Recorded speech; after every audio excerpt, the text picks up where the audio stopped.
The other thing coming to Apple TV is being able to pair multiple pairs of HomePod. Oh my goodness. Hey guys, welcome back to The Infinite today. Really glad to have you back here on the channel. We have so much Apple news to cover today. Like, it is an inordinate amount of Apple news that we have to cover on the channel today. So I want to jump right into this, really cover the main highlights, because honestly, it may be quarantine, but Apple has been busy. They are really putting the pedal to the metal right now, and it's only going to get more and more fun as the year goes on, because we know that the September event is also coming up, so lots to look forward to there, and possibly more before the September event as well. But I'm getting ahead of myself, so let's jump right into this, shall we? All right, everybody, first big news for you today on the channel. iOS 14 is out. Not the official version, but the public beta is out and available to the public. So if you haven't yet, I would recommend checking it out. It's beta.apple.com, and anybody can get this beta. It's iOS 14 and also watchOS 7. Both of them are out and available. Here are the things that you're going to want to look out for and maybe not get the public beta if you are particularly sensitive to these things. First of all is battery life, especially on the Apple Watch. I used to go about a day, day and a half before I'd have to charge my Apple Watch. I've mentioned here before on the channel that I basically just charged it in the mornings while I was getting ready, and that kept it going. It would charge to like 80% every morning, and it got me through the day, and I always wore it at night, got me through the night, till the next morning when I had to charge it again. Now I have to charge my Apple Watch a couple of times a day. I usually have to charge it before I go to bed, in the morning, and sometimes, depending on what my schedule's like, I even have to charge it throughout the day. But the watchOS 7 beta is really cool. It's a lot faster is the main thing that I noticed. There's also the new hand washing feature is the other main thing that I've noticed, except that to me, it's more annoying than anything because it doesn't pick up that you're washing your hands until you've already washed them for about 10 seconds. And then it's like, okay, 17 more seconds to go. And I'm like, oh man, I'm not gonna wash my hands for a whole half minute. So there's that, but it is a lot faster. It's really nice. Bedtime mode is great and it works really well. So if you're interested in those things, try it out. If you're sensitive to the battery life issue, or if you can't charge your watch throughout the day or just don't want to, then I would not recommend getting watchOS 7. As far as iOS 14 goes, it's really great. Battery life, I've noticed a little suffer, but not too much, honestly. What it has done is slow down my phone. My phone is not as fast as it was a month ago, but the new features in iOS 14 are awesome, and I think that they are worth it. So I would recommend getting the public beta for iOS 14. watchOS 7, I'd say, hey, if you're an enthusiast, go for it because it's cool. If you're not, I just wait for it to continue to get better because the battery life thing is actually very annoying. The betas that aren't yet available are tvOS and macOS Big Sur. tvOS 14 is awesome. The changes aren't huge though, so I wouldn't stress about that too much. The thing that is a huge difference is macOS Big Sur, but that beta, out of all the betas that I've installed since WWDC, is the most annoying. It has really slowed down my Mac, caused a lot of bugs. Final Cut slows down a lot. After Effects won't even work on my Mac. So I know, that's why everybody says don't install the betas on your main devices, but what do you expect me to do? Install it on my secondary device? I don't just have devices lying around here. I gotta install it on my main device. So that's probably the one beta that I'm like, man, that's good that it's not public yet because it's not ready. But enough about the betas. If you want to get those, beta.apple.com, go check them out. Next up, Apple Watch burn-in mitigation. So if you know anything about OLED screens, you know that when pixels stay on for too long of a time, they can actually burn into the screen. That is one of the downsides of OLED and why Apple's trying to move to micro LED. So one of the things that Apple was recently patented to be able to be doing in the future is that it actually moves the complications a little bit so that they have less chance of burning in those exact spots. So the thing that I didn't quite understand about this was you're still gonna have a general area burn in, I guess, but at least it won't be like, hey, here's your activity ring permanently embedded in your screen.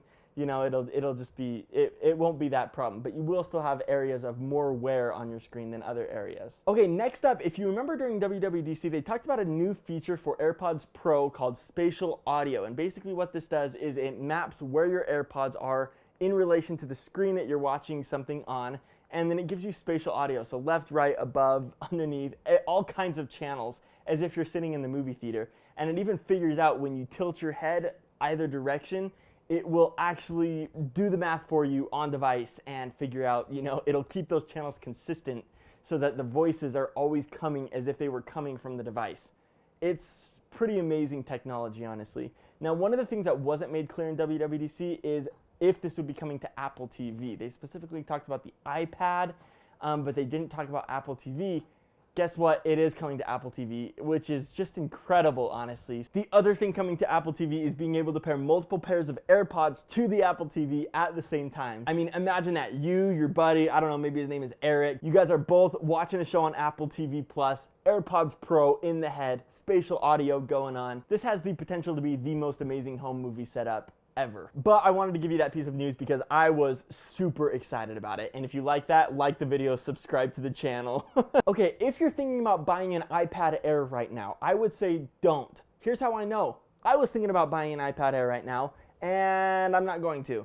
iPad Air seems awesome. I love the branding. I love everything about the iPad Air. The only thing that I don't love is that it doesn't look like the iPad Pro and it doesn't act like the iPad Pro. But apparently that is set to change pretty soon here. So the iPad Air actually will be getting a redesign later this year, according to new rumors from Mitynote and other leakers. The rumor is that it will be getting a new form factor, like wink wink, iPad Pro form factor. I think that the main things that will differentiate the iPad Air from the iPad Pro when the iPad Air comes out will be ProMotion, which I'll bet will still just remain with the iPad Pro, not the iPad Air, and processor. You know, I'll bet that the iPad Pro has more memory than the iPad Air will. You know, the other thing is that the rumors are that the iPad Pro is upgrading early 2021, so next year, with micro LED display. So when that happens, of course, that will be another differentiator between the Air and the Pro. But if you're thinking about an iPad right now and you're in the price range of the Air, I would wait because great things are happening. Also, I almost forgot, the next iPad Air is rumored to have USB-C, folks. Okay, next up I wanted to talk about the latest movie on Apple TV Plus, Greyhound. Have you already seen it?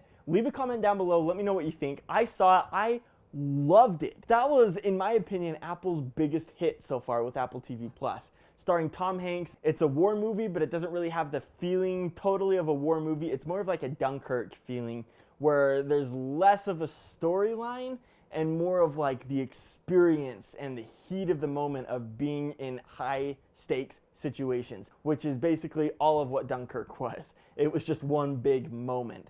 And that's a lot of what Greyhound is as well. It's a lot of the same kind of storytelling and a very experiential movie. I would highly recommend checking out Greyhound. It was awesome. If you don't have Apple TV Plus, yet use the trial to watch Greyhound. I think that it was well worth it. After you watch Greyhound, what would I recommend next? Honestly, oh, you know, it was good. Home Before Dark. That was pretty good. Home Before Dark. I'd probably recommend, I'd recommend Home Before Dark. After you watch Greyhound, you can check out Home Before Dark. Oh, you know what else is good? Is Snoopy in Space. Yeah, it was good. Snoopy in Space, yeah. I liked it. So check out those three things. But especially Greyhound. Awesome movie.